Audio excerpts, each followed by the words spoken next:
سے صحیح مسلم میں ایک حدیث ہے، نبی علیہ السلام نے فرمایا کہ لوگوں جمعہ چھوڑنے سے باز آ جاؤ، ورنہ ایسا نہ ہو کہ اللہ تعالیٰ تمہارے دلوں پر مہر لگا دے۔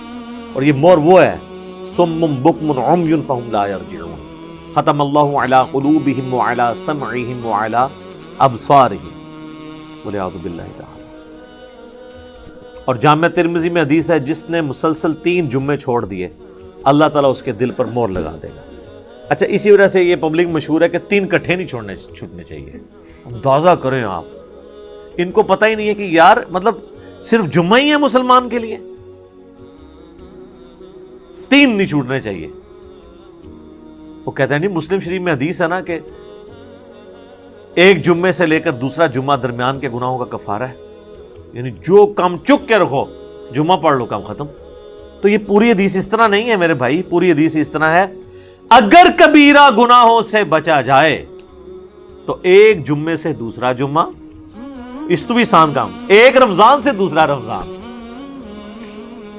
شکر ہے تسی اے نہیں لے آیا جمعہ دے ہفتے بعد پھر اللہ کی بارگاہ، ایک رمضان سے دوسرا رمضان اور ایک نماز سے دوسری نماز درمیان کے گناہوں کا کفارہ ہے اگر کبیرہ سے بچا جائے۔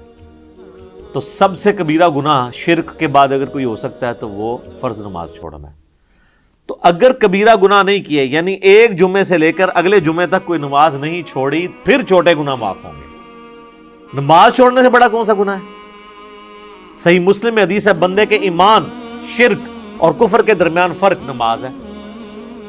جامع ترمذی میں حدیث ہے، شقیق تابعی کہتے ہیں کہ صحابہ کرام صرف تارک الصلاح کی تکفیر کرتے تھے، جو نماز چھوڑنے والا نا اسے کافر سمجھتے تھے، اس کے علاوہ کسی گناہ کے اوپر وہ کفر کا فتویٰ نہیں لگاتے تھے۔ ابو داؤد ترمذی میں حدیث ہے، جس نے جان بوجھ کے نماز چھوڑی گویا اس نے کفر کیا۔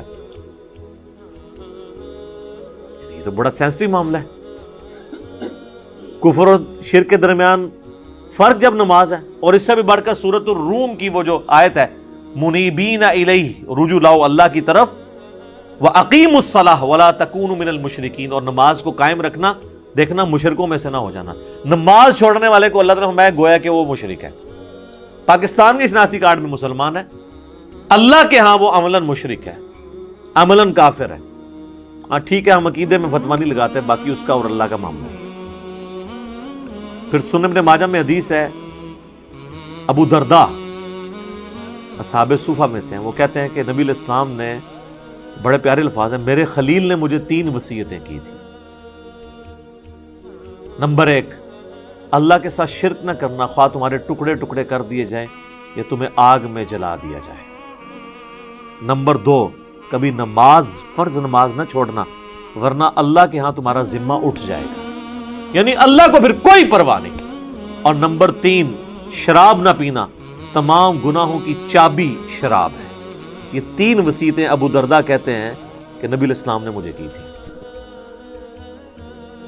پھر مسند امام احمد میں وہ حدیث ہے کہ نبی صلی اللہ علیہ وآلہ وسلم نے فرمایا کہ جو شخص نماز پڑھنے والا ہے، قیامت والے دن اس کی نماز اس کے لیے دلیل ہوگی، نور ہوگی اور نجات کا ذریعہ ہوگی، اور جو نماز چھوڑنے والا ہے اس کے لیے نہ کوئی نور ہوگا، نہ نجات کا کوئی سبب ہوگا، نہ اللہ کے حضور کوئی حجت ہوگی پیش کرنے کے لیے، اور اس کا حشر فرعون، قارون اور حامان کے ساتھ ہوگا، والعیاذ باللہ تعالی۔ اور ایک اور حدیث ہے سنن ابی داؤد میں کہ قیامت والے دن سب سے پہلے نماز کے بارے میں سوال کیا جائے گا، اور پھر فرمایا کہ جس کی نماز درست نکل آئی اس کے باقی معاملات آسان ہو جائیں گے، اور جس کی نماز ہی غلط نکلی اس کے بعد کے معاملات اس سے زیادہ مشکل ہیں۔ پھر اسی حدیث میں الفاظ ہیں کہ اگر کسی کے فرائض میں کوئی کوتاہی رہ گئی تو اللہ تعالیٰ فرشتوں سے کہے گا کہ میرے بندوں، اس بندے کی کوئی نفلی عبادت دیکھو، جو ہم سنت پڑھتے ہیں، یعنی 12 سنت موقدہ نفلی عبادت ہے، تو فرائض کی کمی اس سے پوری کر لی جائے، لیکن فرض کے اوپر کوئی کمپرومائز نہیں ہے۔ لہذا یہ جمعے کے معاملے کو اتنا ہلکا جاننا اور کہنا جی بس ٹھیک ہے دیکھی جائے گی، کوئی فرق نہیں پڑتا۔ اور حقیقت بات تو یہ ہے کہ علماء عرب تو آپ کو پتہ ہے کہ نماز چھوڑنے والے کی تکفیر کرتے ہیں، اور ان کے فتوے کے تحت تو پھر ظاہر ہے کہ نکاح بھی ٹوٹ جائے گا، جو انہوں نے پوچھا نکاح تو ٹوٹ جائے گا ظاہر ہے۔ اور ایسی عورت کو تو ایسے مرد سے بالکل طلاق لے لینی چاہیے، اس کو دھمکی لگائے کہ یا تو نماز شروع کر، جمعے کی نہیں، عام نماز بھی. ادروائز دیکھیں نا جی، اب یہ تو نہیں کہ آپ نے صرف کلمہ پڑھ لیا تو آپ مسلمان تصور ہو جائیں گے.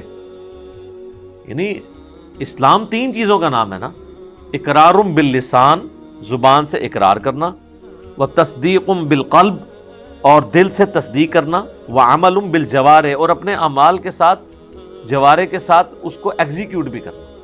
جب میں آپ کو حدیث بتا رہا ہوں جامعہ ترمذی کی کہ صحابہ کرام علیہم رضوان تارک الصلاۃ کی تکفیر کرتے